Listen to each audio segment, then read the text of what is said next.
Welcome to the Killer Innovation Show, the longest continuously produced podcast in history. Each week, Phil McKinney brings you the insights and strategies to amplify your creativity and innovation skills. Here's your host, Phil McKinney. When neuroscientists scanned the brains of people going along with a group, they expected to find lying. What they found instead was something far stranger. The group wasn't changing people's answers. It was changing what they actually saw. It convinced them. We'll get to that study in a minute. But first, I want you to remember that last time you were in a meeting and you knew something was wrong, that something was off. The numbers didn't add up, the risk was being way underestimated, and someone needed to say it. Then the most senior person in the room spoke first. "Oh, I think this is exactly what we need." And heads nodded. Finance agreed, marketing agreed, the consultant agreed. And by the time it was your turn, you heard yourself saying, I have some minor concerns, but overall, I think it's solid. Look, you're not alone. Research shows that roughly half of employees stay silent at work rather than voice their concern. And among those who stayed quiet, 40% estimated they wasted 2 weeks or more replaying what they didn't say. 2 weeks mentally rehearsing the point they should have made in a meeting that's already all over. Coulda, shoulda, woulda. The silence is not a character flaw. It's your neurology working against you. And today, I'm going to show you exactly why it happens and how you can stop it. And it starts with what was happening inside your head during that meeting you just remembered. So, most people know about the Asch conformity experiments from the 1950s. People were asked to match line lengths, and 75% went along with answers that were obviously wrong. That result gets cited everywhere. But the more important study came 50 years later and revealed something that Asch experiment never could. In 2005, neuroscientist Gregory Burns at Emory University put people inside of an MRI machine and ran a similar conformity test, this time with 3-dimensional shape rotation. Like Asch, the planet actors who gave wrong answers. This is what influenced the rest of the people. But unlike the previous test, he could watch what was happening inside people's brains while the conformity was occurring. Burns expected the MRI to show activity in the prefrontal cortex, the brain's decision-making center, when people went along with wrong answers. That would mean they were knowingly lying to fit in. Just a social calculation. But that's not what the scans showed. People who conformed showed no increased activity in decision-making regions. Instead, the activity showed up in the parts of the brain that handle visual and spatial perception, the occipital and parietal areas. The group wasn't changing people's answers. It was changing what they actually saw. Their brains were rewiring their experience to match the room. And the people who resisted the group, their scans told a totally different story. Heightened activity in the amygdala, the brain's threat detection center, the same circuitry that fires when you encounter physical danger, lit up when someone disagreed with the group. Burns put it plainly: the fear of social isolation activates the same neural machinery as the fear of genuine threats to survival. When you caved in that meeting, your neurology was not malfunctioning. It was doing exactly what it was designed to do: keep you safe inside the tribe. This is why what I call mindjacking works so well. Algorithms manufacture social proof by showing you what's trending, what your friends liked, and what similar people chose. Your wiring responds the same way it does at the conference table.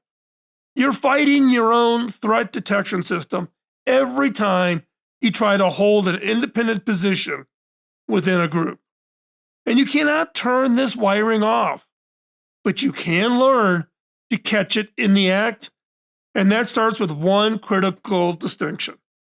Now, sometimes the people around you know something you don't. Changing your mind in a group isn't always surrender. Sometimes it's the smartest move in the room. The real skill is knowing which one just happened. You can test this in real time. When you feel your position shifting in a group, ask yourself 3 questions. First, did someone introduce information I didn't have before?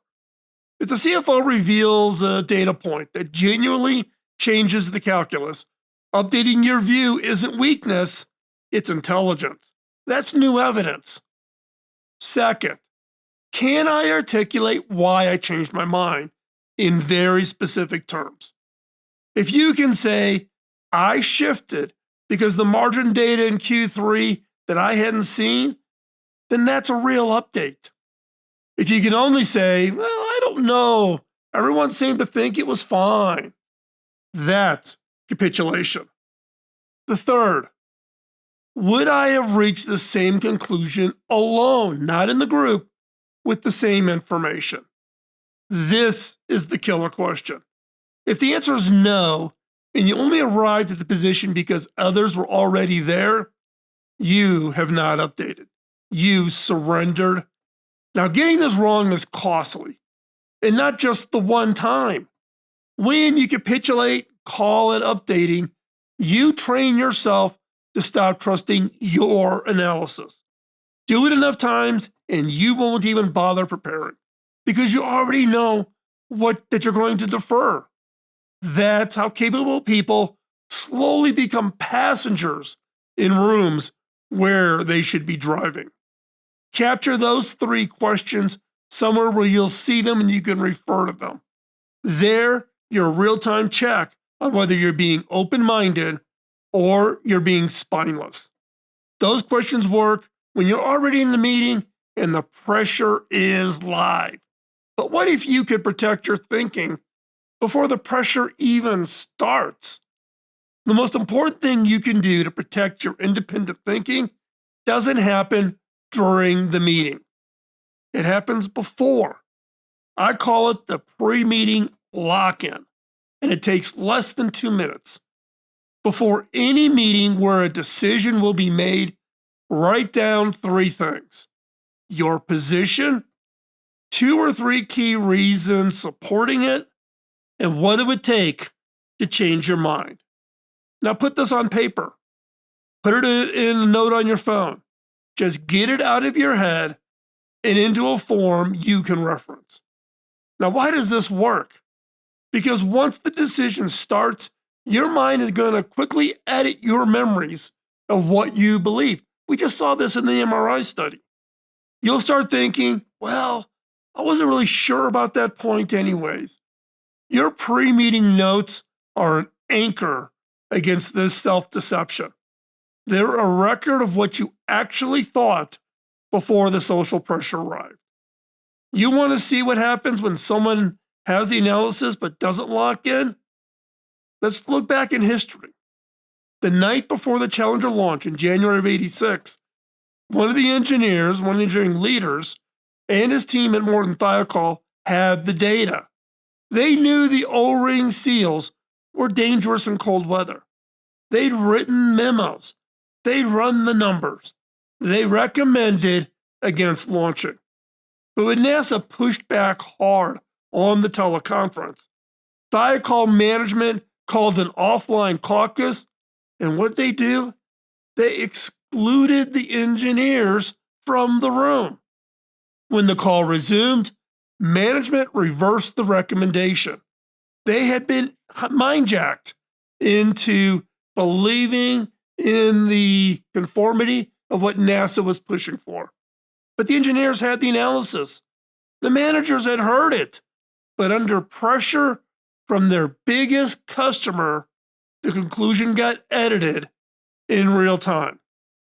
Now, the engineering team later described it as an unethical forum driven by what the team called intense customer intimidation. Now, the engineers fought like hell, but the room won. That's the most extreme version of the problem, life and death. But the mechanics are the same in every conference room. The analysis exists, the pressure rise, and without something anchoring you to what you actually concluded, the room rewrites the story. Now, there's a bonus effect to lock into. When you've documented what it would take to change your mind, you've given yourself permission to be genuinely open. You're not being stubborn for the sake of it. You're saying, show me evidence that meets this threshold, and I'll update. That's intellectual honesty with a backbone. But you can know exactly what you think and still fail if you can't get anyone else to hear it. Now, most dissent fails not because it's wrong, but because it's delivered badly. Listen closely. You can dissent, but how you deliver it, that's the key. Blurting out, I think this is a mistake, when the group is already aligned, feels like an attack. People will get defensive. Your point gets ignored, not because it lacked merit, but because your delivery threatened the group's cohesion. You triggered the same threat response in them that they've been learning to manage in yourself. Now, Charlene Nemeth, a psychologist at UC Berkeley, has studied dissent for decades. You'd expect her research to show that dissent helps groups when the dissenter is right. When someone spots a flaw that everyone else missed, that makes intuitive sense. But that's not what she found. Nemeth discovered that when someone voices a genuine minority opinion, the entire group thinks more carefully. They consider more information, examine more alternatives, and reach better conclusions. And the group benefits even when the dissenter turns out to be wrong. Get this, even when they're wrong.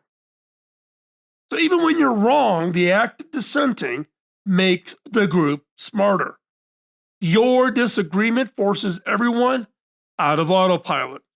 Now, decades of research by Moscovici supports this. Minority voices don't just influence people in the moment. They shift perception afterward, in private, long after the meeting ends.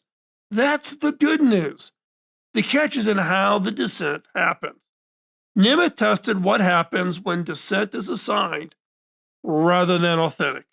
When someone is assigned to play devil's advocate because they were told to do it, it doesn't produce the same effect. Groups can tell when disagreement is performative or when it's true. The cognitive benefit only shows up when the dissent is authentic, when someone actually believes what they're saying. That means the goal isn't just to voice disagreement. It is to voice it in a way that people can actually receive it. And the hardest version of this isn't when you have a minor concern about an otherwise good plan. It's when the whole direction is wrong and finding something to praise could be dishonest. In those moments, the move is to separate the people from the position. This is the key when delivering any kind of dissent. You want to say things like, hey, I respect the work that went into this, and I know this is not what anyone wants to hear, but I think we're solving the wrong problem. Why does this land better? You're honoring the effort while challenging the direction. You're not attacking the tribe. You're trying to save it from a bad bet. When the stakes are lower and you can see genuine merit, you can lead with that. Like, oh, the market timing argument is strong, and I want to make sure we stress tested one thing before we commit. Same principle. You're working with their wiring instead of against it. You're not causing a threat. You're not causing a reaction. Now, either way, your dissent has value beyond being right. Remember that. It's worth holding on to when your amygdala is screaming at you to sit down and stay quiet. Everything so far is assumed you're in a room with other people. Your amygdala can't tell the difference between a conference table and a phone screen. You're not just in meetings, you're in invisible rooms all day long. And most of the time, you don't even know you've walked into one. Every time you scroll past a post with 10,000 likes and think, well, I guess that's the right take. Or every time you read 3 articles with the same conclusion and you stop questioning it. Every time an algorithm shows you what similar people chose and therefore you chose it too. Those are rooms full of nodding heads. And your amygdala responds to it the same way it responds in the conference room when making a business decision. Think about the last time you reached a major purchase. You probably shared it with some idea of what you wanted. Then you read reviews. Then you checked what was trending. Then maybe you asked some friends. By the time you decided, how much of that decision was yours? How much was it from the room, the invisible room? Or think about how you form opinions on topics you haven't studied deeply. You read a few articles, they mostly agree, you adopt the consensus. That feels like research. But Burns scans tells us what actually is happening. Your brain isn't independently weighing the evidence. It's detecting a consensus and rewriting your perception to match. The same process that happens at the conference table is happening every time you open your phone and you start scrolling through all of your feeds. Mind jacking doesn't need to override your thinking. It just needs to make sure you never finish thinking for yourself before the crowd's answer arrives. And once it arrives, your neurology does the rest. The group doesn't just influence your answer, it shapes it, it defines it, it rewrites your perception. The lock-in works for these invisible rooms. Before you research a major purchase, write down what you actually want and what you're willing to pay. Before you dive into reviews and opinions, commit your criteria to paper. Before you ask friends what they think about a decision you've already analyzed, record your conclusion. So do this before you ask for input. Give yourself the same protection from algorithmic conformity that you'd want before walking in to a boardroom. The skill isn't being contrarian. It's what I call being first. First to your own conclusion before the room. Any room gets a vote. This is your challenge for this week. Think of one meeting, one decision you have coming up where critical decision is going to be made. Before you walk in, open your notes app, type 3 lines. Line 1, what do you think? Not what do other think. What do you think? Line 2, why? Why do you think this? Line 3, what would change your mind? That's it. Then sit in that meeting and watch what happens to your thinking when the room pushes back. I think you'll surprise yourself. What if the person you can't resist isn't your boss, your colleagues, or the algorithm? What if it's you? What happens when the decision you need to make threatens something deeper? When being wrong would mean something unbearable about who you are? That's where we're going to be headed in the next episode. Now, if this episode gave you something to think about, something useful, hit that subscribe button and hit that like button. I'm building the complete thinking toolkit here in the Thinking 101 series. Links to all of the other episodes in the series are in the description below and over in the show notes. And if you got value today, share it with someone who could use it, especially anyone heading into a big, important meeting this week. So, what's your best trick for holding your ground in a meeting? Drop it in the comments. Someone watching this video will need to hear that. I read every comment and every reply posted. Thanks for watching, and I'll see you in the next episode. Podcasting nonstop since 2005, this has been the Killer Innovation Show on the Innovators Network.